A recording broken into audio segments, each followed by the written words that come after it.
Here on Get On. Good morning, Mr. Philip Hobbs. Morning, Matt. How are you? I'm all right. Have you got a few minutes now? You're safe, yeah? Oh, yes, safe. Yeah. And just give us an idea of what you've done at Withycombe so far this morning. What I've done with what? What you've done this morning so far. I mean, not breakfast and stuff, but on the gallops. Tuesday for us is a work day. Right. So we've had about 40 horses, I suppose, have a serious gallop this morning.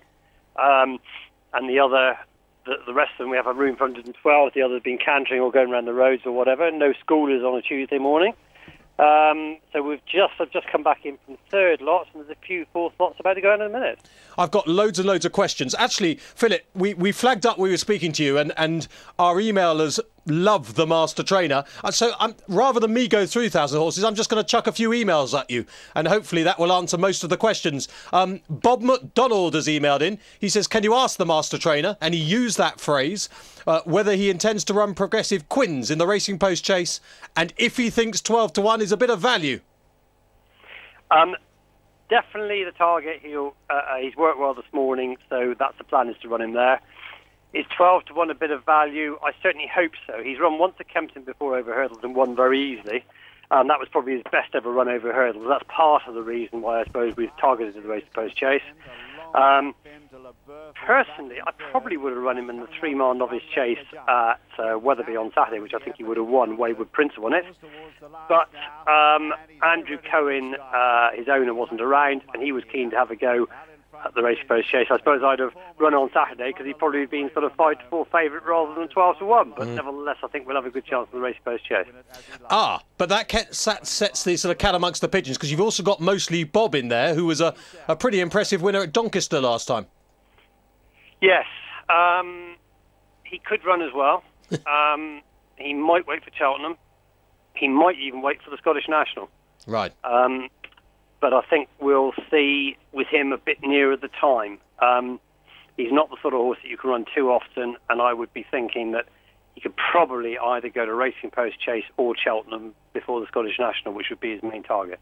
OK, Moray has emailed in. Quite a good email, this, and it really will test you. He says, I'm trying to get a handle on the festival plans for Hobbs's novice chasers, Captain Chris and Wishful Thinking. It would seem like if the going is soft, then Captain Chris goes for the Arkle, with Wishful Thinking taking the Jewson route.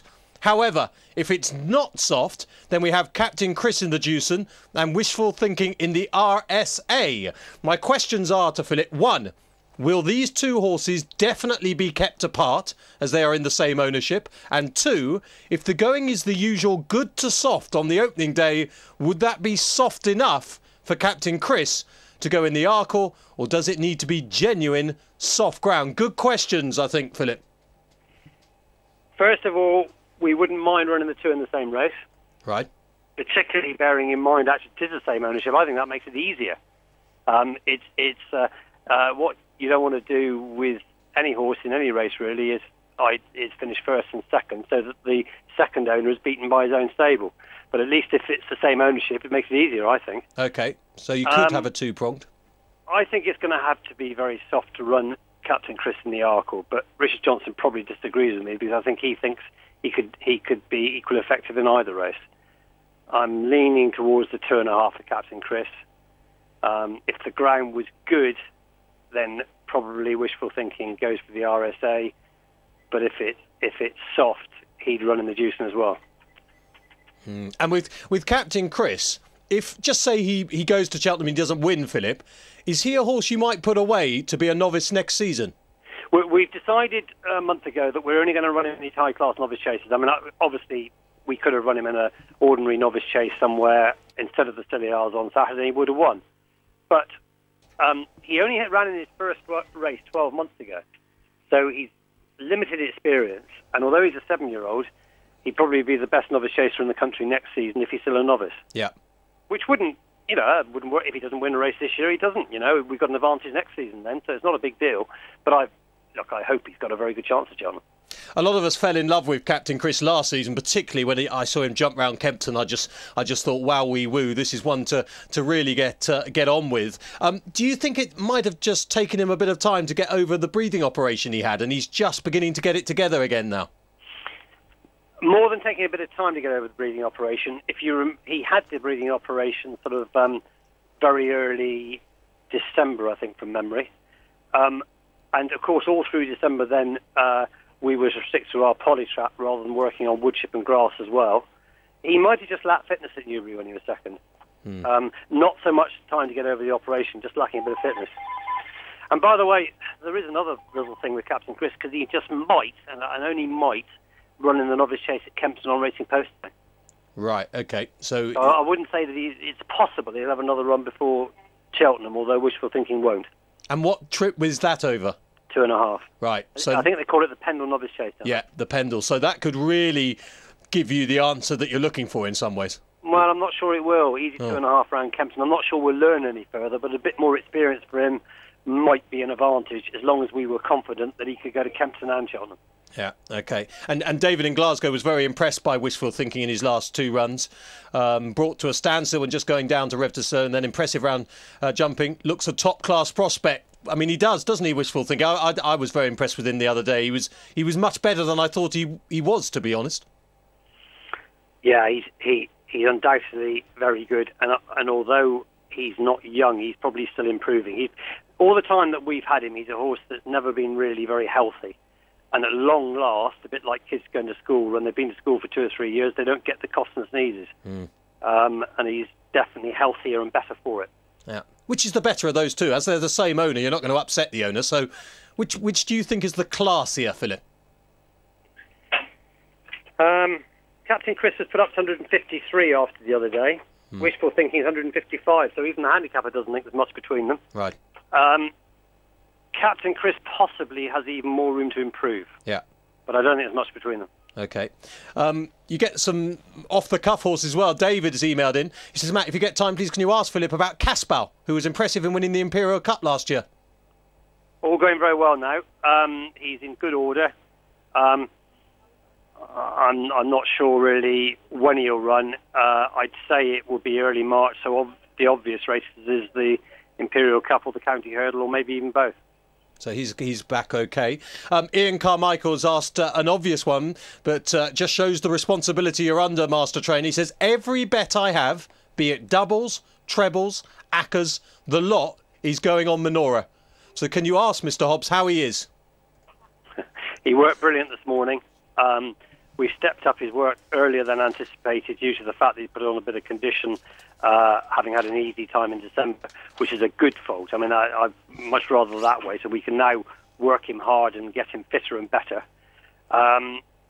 Couldn't be more happy with him, but surely this is one of the best champion hurdles we've had for some time, isn't he? That's my only... I'm very, very pleased with the horse, and I think there's still room for improvement, but... It's a very hot champion hurdle, isn't it? It's going to be an absolute crackerjack, and there's going to be no hiding place either, because it's going to be a good gallop full of horses that stay further, that like to come off the pace, that like to front run. No excuses for anyone. Philip, you've trained really good horses in your time, of course, Flagship Uberallas. You've won a champion hurdle with Rooster Booster. I get the feeling this Menorah possibly excites you more than any other in some ways. There's just you always look for a twinkle on this programme, and that when we speak to you, there just seems to be a twinkle in your eye every time you speak about this chap. He's one of those few horses, touch wood, where there's no faults. He's got the most fantastic temperament. He works well. He enjoys his work on a daily basis. He's still a potential improver. And the worst situation, which isn't too bad, is that he gets beaten in the champion hurdle and then we go novice chasing, because he'd be a lovely novice chaser next year. I suppose if he wins the champion hurdle, we'd have to aim for another one. Yeah, yeah. And when you look at the others, and you'll have seen, you know, what trials we've sort of had, who do you look at as your big danger at the moment, or do you feel there's a whole host of them? I mean, which is the horse you're most scared of at this second as you talk to me? I think they're all potentially very good, but if I had to have one not to run against the champion hurdle, probably Pedlar's Cross. Pedlar's Cross, the untapped potential of Pedlar's. And with your bloke, tactically, I think what you say about being bomb-proof is quite interesting, because he can sort of almost race any way, can't he? He can be held up off a fast pace. He can be up with the pace if for some reason they crawled. You can almost do anything with him, can't you? Yeah. The only thing he wouldn't want is a slow pace, but that's not going to happen, is it? No. No, he looks very excited. And Philip, do you think he's getting better all the time? Potentially, yes. He's 6-year-old now. He's not had that much racing, definitely. Yeah, definitely potential to improve further. And if you had to choose ground for him, what would you ask for the good Lord to produce for you? Wouldn't want it too soft, but, you know, we've always said that about him, and yet he keeps on running well in softish ground. But I'm sure he'll be better on good ground. I think nowadays at Cheltenham, they don't allow it to be any faster than on the slow side of good, so your odds on good to soft or softer, really, aren't you? OK.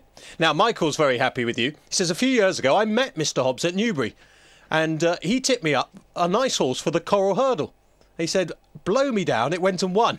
And I had 33 to 1 anti-bird. I'm not sure if that was Munker Hoston. It possibly could have been. Anyway, he says, could you ask Philip if he's got one good outsider of his for the Cheltenham Festival? Anything at a big price, Philip, that possibly no one is thinking about at the moment, you think's probably better than we've seen, or you're looking forward to at a big price? That's always a very difficult one, isn't it? No easy questions on this show. This is Paxman-esque, you know. Yeah. I think... oh, right. OK. I think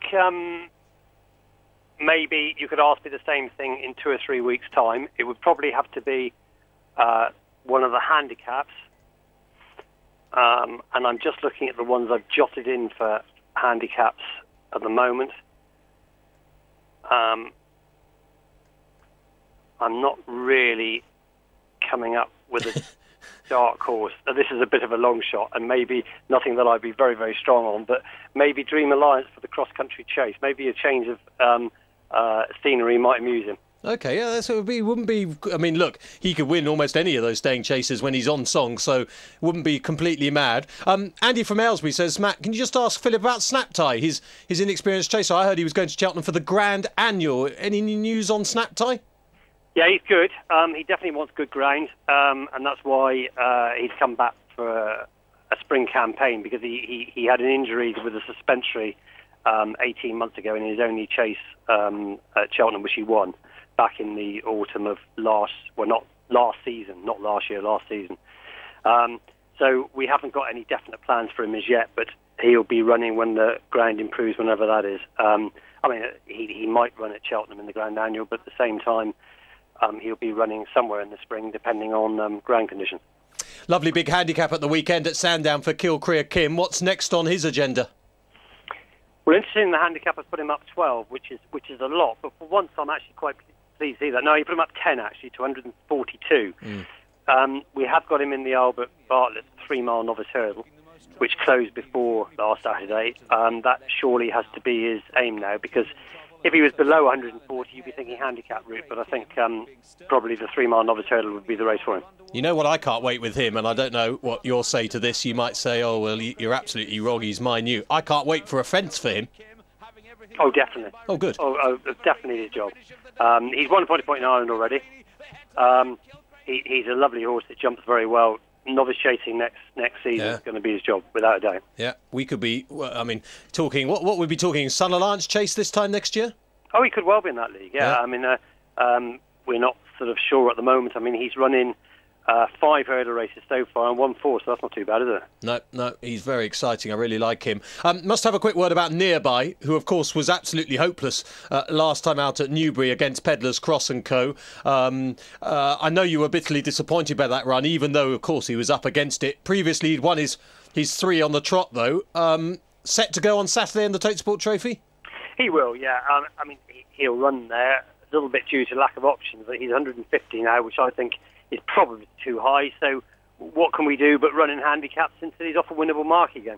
I think he'll probably go novice chasing at some stage, but I think realistically we're better leaving that until May the 1st, because then he'll be a novice for 12 months. So all the big handicap hurdles in the spring is the aim at the moment. OK, and fair along, I mean, you know, he ran his little heart out against Grand Cru, as he always does. Would he dip his toe in the world hurdle for a bit of fun as much as anything? We're going to try something very different. One thing he's never run, he's been running plenty of chases and won chases. In fact, he was 2nd in the Arkle and 3rd in the Queen Mother Champion chase. But he's going to run in the Aon chase at Newbury on Saturday, over 3 miles. So he's going to run in the Aon this Saturday over 3 miles. Chase? Yep. Wow. I mean, I'm excited by that because, you know, it gives him a chance to go a slightly slower pace than he has to in these big fields of the hurdle events he's been in. It'd be interesting, tactical little race. He had very good form over fences, well, second in arc, as I was saying, you know, some time ago, but we went back to the hurdle race route because he was more confident jumping hurdles. But I think we're at the stage now where he's not going to be competitive with the best at level weights in 3-mile hurdle races. So let's try a 3-mile chase to see how we get on. And Reece Flint will ride him, as usual? Yes. Yeah. OK, well, that's fantastic. I'm really excited by that. Good luck to fare along. Where else shall we go? Just trying to check out the email machine quickly. Well, Michael's just emailed back. He says, Matt, many thanks for asking, Mr. Hobbs. It was Monka Hoston. You tipped up Monka Hoston to one of our viewers, Philip, and it won. I wasn't sure whether it was Monka Hoston or WhatsApp boys because they both won the gold hurdle for us. But anyway, no, Monka Hoston was an amazing horse, really, because what he did over hurdles and fences. So, no, he was fantastic. And what a great result that Eric's Charm won, his half-brother, won the same race as him at Sandown last Saturday. Amazing. Yeah. And the final email we'll just lumber you with today, Philip, and thank you ever so much for spending so much time with us. Andrew Hawatson has emailed in. He says, could you ask Mr. Hobbs if Planet of Sound is a definite runner in the Gold Cup, please? And what happened to him in the King George? He's a definite runner in the Gold Cup, providing the ground doesn't go very soft. He choked again in the King George, which is what happened in the Ryanair chase a year ago. He then, after that, won at Punchestown, the Grade 1 there. So we've had an operation on him since the King George, and we're hoping that will put things right for the Gold Cup. Fantastic. So he could be back, and presumably you go back to Punchestown with him? That would be the ultimate aim, yes. I'd imagine he won't be going to Aintree, so we go Cheltenham and Punchestown, yeah. Philip, very, very final question. I've asked you a couple about the Racing Post Chase, but you've also got From Dawn to Dusk, the Slitter in there, Prince Tame, and Chance to Roy. I mean, are Quins and Mostly Bob your two main hopes? Probably. Chance to Roy runs at Warwick on Saturday. I think he's a horse that will eventually want 3 miles, so it depends how we get on there. The Slitter's a horse with great ability, but was a bit disappointing his first run for us, and he'll probably go to Ascot on Saturday week, so that will depend on what happens there. What was the other one again? That was just the one question. And the second question was just the Grand National. I mean, I just noticed Planet of Sound, of course, is in the Gold Cup. He's not in the Grand National, but I mean, Fare Along is in the Grand National. Well, you know, the problem is with these early closing races, you have to have all options open. I mean, say he went to the Aeon Chase and won won well and jumped particularly well. You'd look at a bit of a prat if he wasn't in the National, wouldn't you? Yeah, no, I mean 66 to 1 is the shortest price you've got for a National horse. At this stage, who do you think is your best National horse? Well, if Quins won the Racing Post Chase, he'd then get no penalty in the National, so he'd be the obvious one, wouldn't he? But he is still a novice, so right. You know, it's a big ask. Realistically, I don't have a very strong chance at this stage in the Grand National. No, but you may well have won the Champion Hurdle by then. We hope so. Master Trainer, absolutely brilliant. I hope everyone's enjoyed you answering their questions. Thank you for giving us so much time, and you are the master. Thanks very much. That is Philip Hobbs from Withycombe in Somerset. We will